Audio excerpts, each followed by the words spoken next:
Welcome to the Travelman Podcast. I don't know why I said it that way, but anyway, my name is Ben and I host a pretty cool travel podcast. I've traveled to many parts of the world and I'll continue traveling as long as I've got some money and good health. On today's podcast, I plan on sharing my experiences with you that I recently had in Seoul and Taipei, and I met a few cool people there, which was really nice. I loved both Seoul and Taipei, and they are totally different to one another. I'll also be talking about a topic called dark tourism, and my friend Shawn, who took us on a lovely ghost tour in Seoul, will probably inform me further on that when I have him on the podcast one day soon.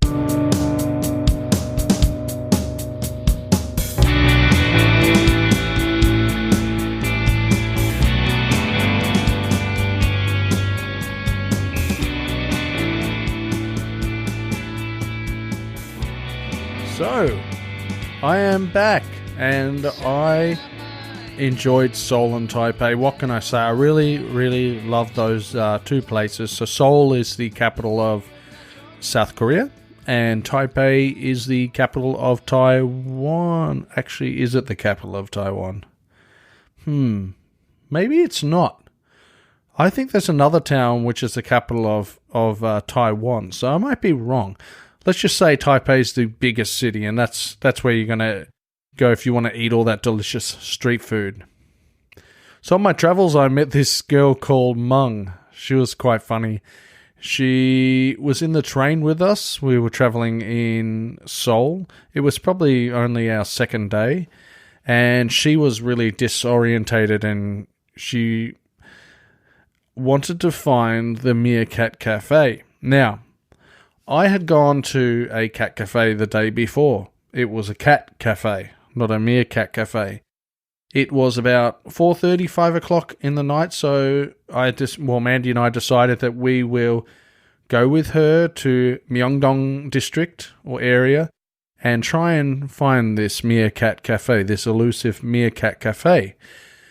We started or commenced our little travels through some of the really busy streets filled with street food, and we were trying to find where we saw this meerkat guy or dude dressed as a meerkat, because there was a cat guy, a meerkat guy, and a dog guy.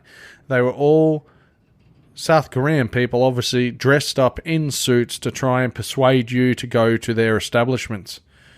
I thought that there was a meerkat cafe in Myeongdong.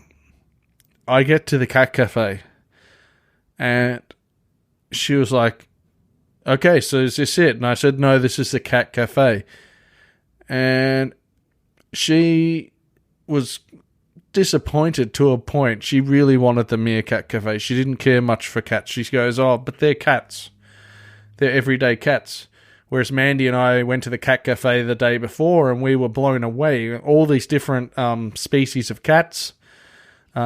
We just thought it was fantastic. I love different types of cats, and I love to have my coffees with cats. I see nothing wrong with cats. Actually, talking about a cat, I have a kitten coming tonight.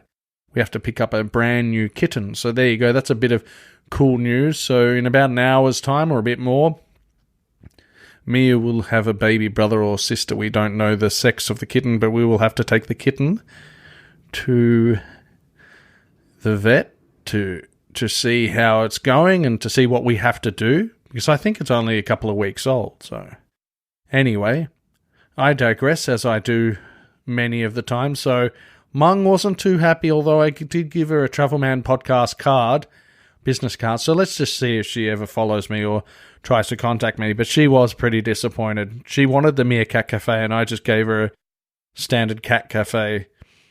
I'm a bad man. I admit I'm a bad man. We also met a guy called Dan.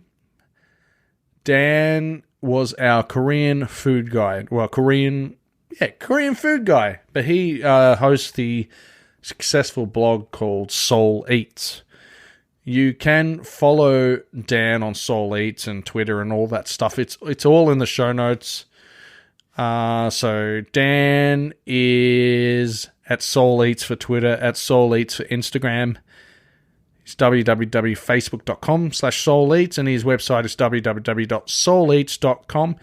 And I will have some audio of Dan talking to us about different food that Koreans eat, because we recorded a little bit of audio on this program called Otter, which he had on his phone. And he goes on to tell us about a Korean drinking game, and also a little bit about Korean barbecue. We had a great night with Dan. He showed us a couple of other places, and I will get Dan on the podcast so we can talk furthermore about this. But this is just a little short recap. Dan was great, fantastic guide. And if you're ever in Seoul and you do want to do a food tour, then get Dan. He is great, fantastic. All his links will be in the show notes. Now, I also met in Seoul, I met a guy called Shawn. Shawn hosted our ghost tour. He's into dark tours. So considering I've just spoken about Shawn, who is our guide on the dark side of Seoul Ghost Tour, I might as well speak a little bit about it.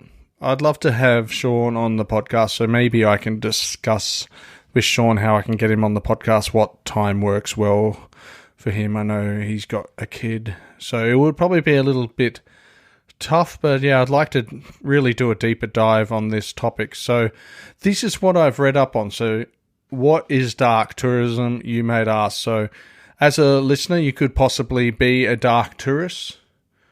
Well, keep listening and I'll tell you how you could be. Dark tourism is a term given to represent a place that people travel to, which is or has been associated with tragedy, death, or suffering. So there's many famous dark tourism places in the world that aren't that scary or threatening. There's even places where you could potentially risk your own life. I think there should be a different terminology for that, but anyway, it is what it is. If you've ever actually been to New York City and visited the 9/11 memorial site and the museum, then you should be calling yourself a dark tourist, as that's one of the biggest dark tourism attractions that you can do. It's an estimated 5 million visitors a year. I didn't check it out this year when I was in New York City. I didn't even get close to the 9/11 site. And I don't know when I'll go there next, because in between drinks it was about 13 years. As I was in New York City in 2005, and then there's just this year. So a few of the famous dark tourism places that I've been to are the Berlin Wall. I've been right up to it. I've touched it. I've looked at all the graffiti all over it. I've actually seen it twice in 2 different countries. If you can't make it to Berlin, which is a shame because Berlin's just such an awesome city to go to. They've got great beer, and there's obviously a lot more to do than just the Berlin Wall. Then go to LA, where outside of the Wendy Museum, or Wend Museum, there lies 10 pieces of the wall, which is the largest stretch of wall of Berlin Wall outside of Germany. The Wendy Museum is located on Wilshire Boulevard, which I've walked up and down a lot, and I love Wilshire Boulevard. And you don't need a ticket, as the wall's actually outside of the museum. Père Lachaise Cemetery in Paris, very famous for people that are buried there. So, for instance, American musician and singer Jim Morrison, Irish poet and playwright Oscar Wilde, Polish composer Frédéric Chopin, Danish-French artist Camille Pissarro makes some great artwork, and French singer and actress Edith Piaf, my mum's favourite. So this is a dark tourism hotspot as well, because who wants to go to a cemetery to look at dead people that enjoy dark tourism? Another place that you could possibly go to and call yourself a dark tourist is the catacombs in Paris. That is a bunch of bones that are arranged in like a decorative display along tunnels underground Paris. And it's like at a depth of 20 meters. There's actually 6 million dead Parisians that lie underneath the roads of Paris. And those tunnels go for 320 kilometers, or about 200 miles. So if this hasn't whet your appetite to become a dark tourist, then I don't know what will. I love going to the catacombs. I might actually go back next year when I'm in Paris. Another place I've been to, which is a dark tourist destination, would be the Documentation Center Nazi Party Rally Grounds, Nuremberg, Germany. That's a very long name for something. Here you have an outside-inside museum to view. You can even see where Hitler made that famous speech, up on that pavilion type thing. Yeah, pavilion, let's go with that. So you can see where he made his speech, and if you have a cool cousin, which I do, Yozo, through marriage, whom will drive you right to the spot and then allow you to climb the stairs, which I don't think you're allowed to climb, then you can stand at the same place and do a Nazi salute in really bad taste. So that is probably not what you want to do, but anyway, thinking about it, Nuremberg, I should get back there as soon as possible because it is such a beautiful place. And I remember that someone told me that Adolf Hitler, it was his favourite place in Germany, Nuremberg. He loved Germany. But he was a brutal and evil dictator, so who cares about what Adolf loved? In Australia, we have some dark tourist spots as well. So we have Port Arthur, the historic site in Port Arthur. It's about a few hours or 2-hour drive from Hobart in Tasmania. Port Arthur's actually, it's famous for its colonial history, and probably more so famous because of the murder of Martin Bryant, who killed 35 and injured a further 23 in a mass shooting in the 90s. Since then, Australia's gone on to ban all semi-automated guns, and toughen their gun laws to the point that there hasn't been, we haven't had a mass killing since. So bravo to Australia, well done. Another place I was thinking of was Old Beechworth Jail in country Victoria. It's a few hours drive from Melbourne, CBD, I guess. It is a great self-guided tour of the jail. It takes you through the old Beechworth Jail, takes you through all the places where the inmates used to stay, or their cells. It's got the area where people were hung as well.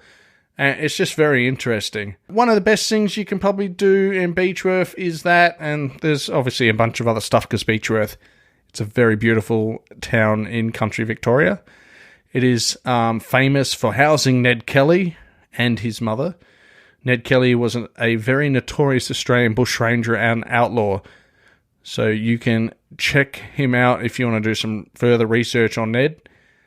And any ghost tour you go on, obviously, if you go on a ghost tour, that's dark tourism. And dark tourism usually involves death. So if you want to know more about dark tourism, there's a great website I found called darktourism.com, something like that. It's in the show notes. If you have Netflix, then watch Dark Tourist, hosted by a Kiwi journalist named David Farrier. He goes around the world to some very creepy and weird and horrifying places. And I'm quite amazed that he didn't get killed. Some of the circumstances he put himself were quite, risky, I'd say, because I would never want to be put in those circumstances. That dark tourism isn't for everyone. So I hope you enjoyed that little bit on dark tourism. And I'd love to go much deeper into it with Shawn, maybe on a future podcast. Just wrapping up, Shawn's ghost tour was fantastic. Goes into a lot of different stories about gruesome things that have happened in Seoul, around Seoul, and it was fantastic. The walk was great. Also met a girl called Karina. I think that's her name. She'll kill me if that's wrong, but I think that's how you would pronounce her name.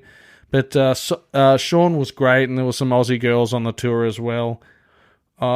He actually took us up this road. It was near the American consulate. And he didn't bother to tell me, Shawn, he didn't bother to tell me that when couples walk down this road, it's pretty much the ending of their relationship because of something to do with some evil spirits looking over this giant wall and being quite jealous of Mandy. You don't have to be jealous of Mandy. You can have me as well, evil spirits. But anyway, it did scare me a little bit. I am a bit of a scaredy cat, so it's alright. It's all right, Shawn. I forgive you. In Taipei, we met a couple of people as well. We met this Taiwanese man called Austin. He's a painter, not a house painter, but a painter that paints pictures. We met him underneath Ko Sek Temple, where there's a really nice gallery, and also they had an art exhibition on, or show, which was fantastic. He showed us some of his works. He took some photos with us. Really lovely guy. I really like Austin. He was cool. He's an art curator and painter, and hopefully I get in touch with him one day. His English was pretty good, so I could probably get him on the podcast, although that also could be difficult. We also went to, went on a food tour, just like we did in Korea with Dan, but this one was with a lovely woman called Judy.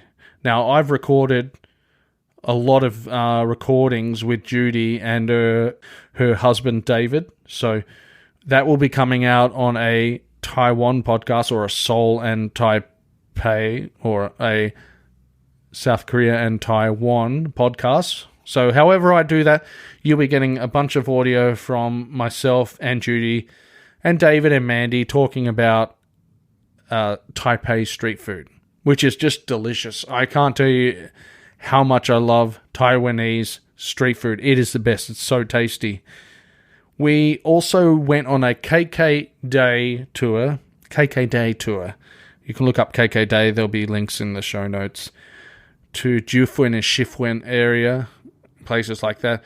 The only problem was it was bone dry in Taipei, and it was pouring with rain, torrential rain in Jufuen and Shifuen and all those little areas, and we were wet right through. So that was a little bit of a crazy, weird experience. I had a lot of issues with my phone. It's actually nearly run out of all memory and space, so I've got to somehow delete a lot of pictures because I'm looking for one. But that's okay. No problemos. Well, that's about it. I'm going to put the 8-minute recording, or whatever it works out to be, of Dan talking to us about Korean food and also this cool game. And I will be in touch with you guys a little later. I should actually mention that on Tuesday, so if you're listening to this on Sunday when it gets released, on Tuesday my time at 3 p.m. or Monday 8 p.m. say LA time, I think that's right, I am on live with Chris Rainey on Yellow Productions. So he hasn't mentioned anything yet. He probably has already, because I'm recording this before that time. So if you got time, listen to myself and Chris Rainey talk about Australia. It'll be really interesting. Anyway, here's Dan, and here's the conversation that we had. Cheers.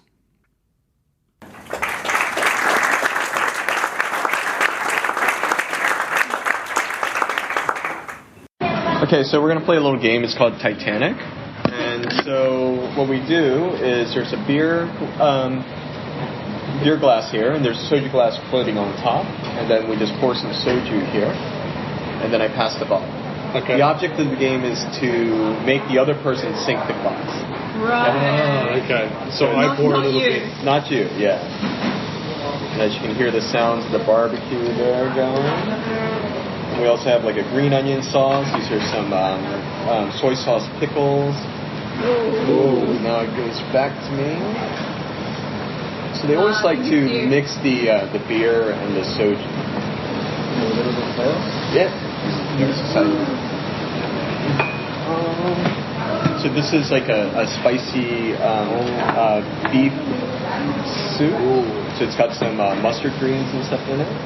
And then you always have like leeks for wrapping. Yeah. So yeah, it's a bit different, I think, than that was a big pour. Not yet. Getting there though. I think it will be me. It might be you. It might be me. Oh no. Oh, it was you. It was me. It was you? Okay. It was all right, so it sank, but you still get a drink anyway. Oh, great. So as your prize, you get a drink. Excellent. Can I have your chopsticks? Sure.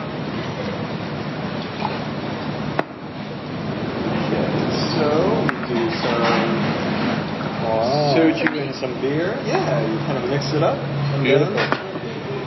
This only works with metal, and you can't do it if you have a soju glass in the bottom. Wow. So the idea is that you have that foaming. That's cool. Oh, wow. Very cool. That's very cool. Yeah, that's what Koreans do. They do things that are really cool. So yes, Related to drinking. well, yeah. I mean, they like to. Koreans sound like Australians. Exactly. So cheers. You say come back. Cheers. Cheers. Come Someday.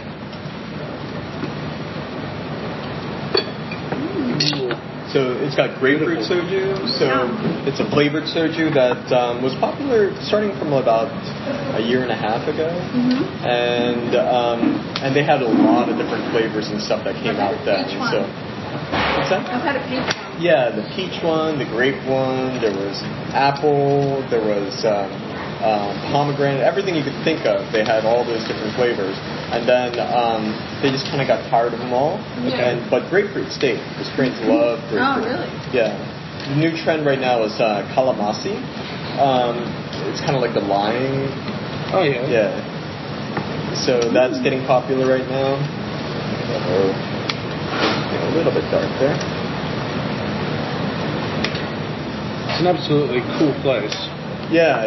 This is, and we're early because Koreans would be still probably at their offices until about 7. Yeah, they work late. Yeah. They're similar to the Japanese, Yeah. the Koreans, where they've got that work. Well, you never tell a Korean person that. No, you never tell them that. Yeah, you never tell them that. But similar in respect to how hard they work. Yes, that's true.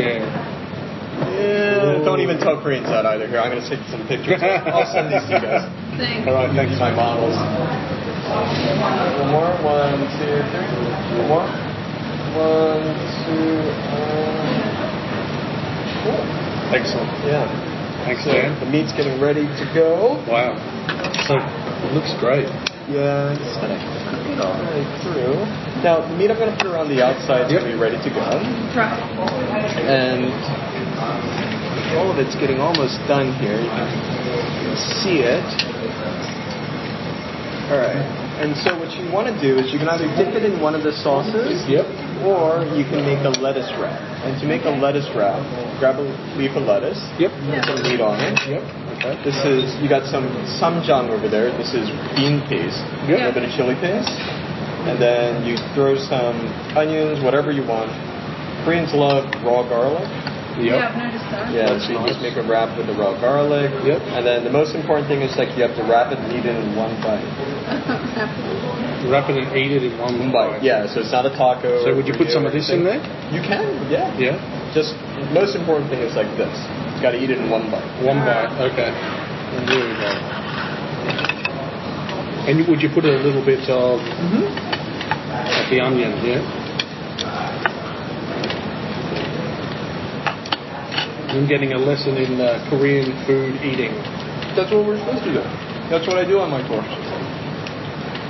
So one bite. One bite. I don't know if I can do it. You can do it. You can do it because if not, it'll end up like all over your shirt, and it's not classy, you know. So the pork is good. It's good, really right? Nice, yeah. Yeah. They do it in a way so it doesn't taste porky, and also it's got like it gets a nice caramelization here. That's beautiful. Yeah. They're using real wood charcoal that adds a lot of flavor to it as well. Looks like the salad leaves are cultivated for this purpose. They do. They are. You know, they've been large enough so you can wrap everything. Well, I mean, you guys have already been in Japan. You notice that in Japan, they don't have a lot of vegetables, like fresh vegetables. No, they don't. Right, yeah, true. They don't. In Korea, they have to have fresh vegetables. I've noticed that. If they don't have vegetables, then, you know, they can't eat.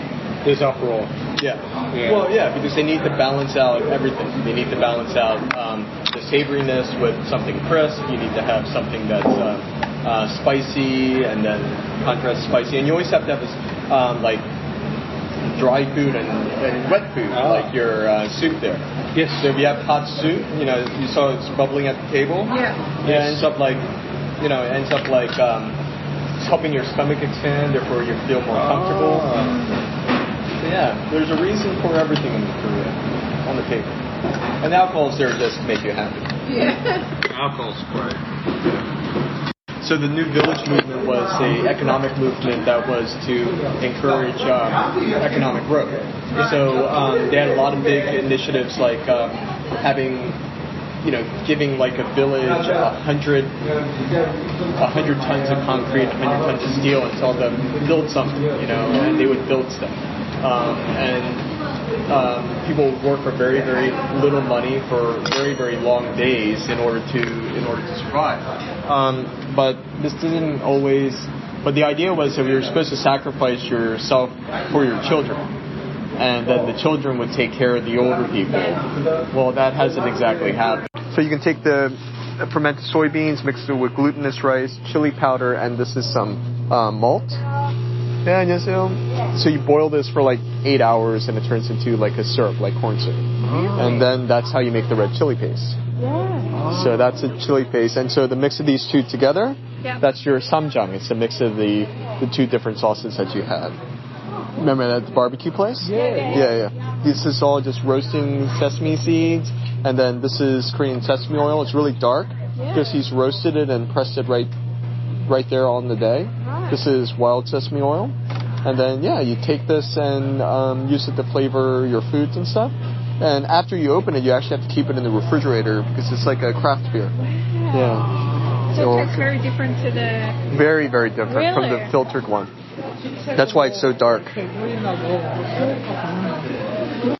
Well, I hope you like that. That was Dan talking to us about Korean food and that drink and that, a couple of drinks and the game he taught us how to play, which I've forgotten how to play now. For next year, though, I was going to talk about some travel things that I've got planned. I'm planning a small family holiday to Bali for 7 nights. That should be a lot of fun. And then I've got 6 weeks off in the middle of the year, and I'm probably going to Europe to see family. So that could be very nice.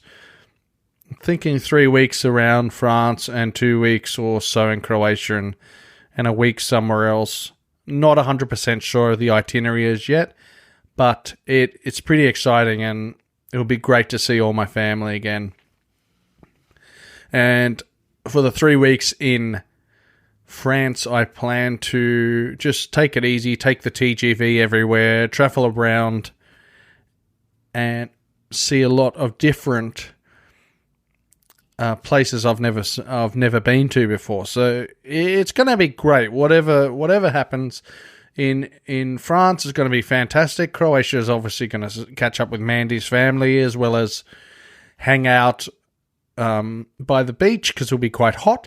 I'm also thinking of taking a boat from Pula, which is the northern part of Croatia, because we'll probably arrive in Zagreb. I'm also taking my brother Matt with me, so he'll be with us. And planning to go from Pula to different islands and just make our way down to Split instead of taking a car. So let's just see what happens there. That would be a lot of fun if we can do that. And that's about it for the podcast. I just thought, nice and short one for now. I've got a lot of stuff in the pipeline. Christmas is coming up. And just thought it'd be nice to do a little bit of a catch-up podcast. Be prepared for more content and really cool content. Also, I've changed over. I'm now with Libsyn. So if you're a SoundCloud user, that will be terminating at some stage. I'm not sure when, but you'll be transferred across to Libsyn. Thanks for supporting me. I really appreciate it. And I'll speak to you later. Remember, you can always follow me, Travelman Podcast, on Instagram, Travelman Pod on Twitter, Facebook. I've got a page and a group, Travelman Podcast. And I'm on Stitcher. I'm not on iHeartRadio, even though I thought I was on TuneIn Radio. I'm on Podcast Addict, iTunes, Spotify now. So I'm on Spotify. You can stream me on Spotify. And I'll try and get on iHeartRadio, but let's see what happens, eh? I'm not a miracle worker. Anyway, so thanks, guys. I really appreciate you listening, and there'll be plenty of new content coming up in the future. Cheers. Cheerio.